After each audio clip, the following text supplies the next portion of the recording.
I ran into this last week. Here's what fixed it for me. Activating a new SIM on Telstra is pretty straightforward if you follow these steps. Step 1. Gather your information. Before you start, make sure you have your new SIM card, your Telstra account details, and any identification documents handy. This will make the process smoother. Step 2. Visit the Telstra activation page.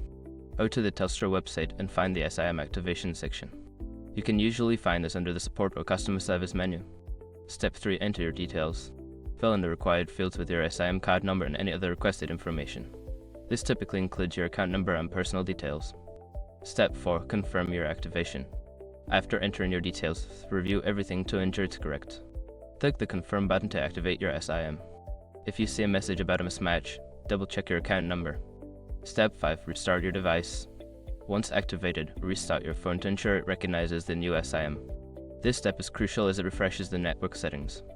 If you follow these steps, you should be up and running in no time. If you encounter any issues, don't hesitate to reach out to Telstra customer support. Happy connecting!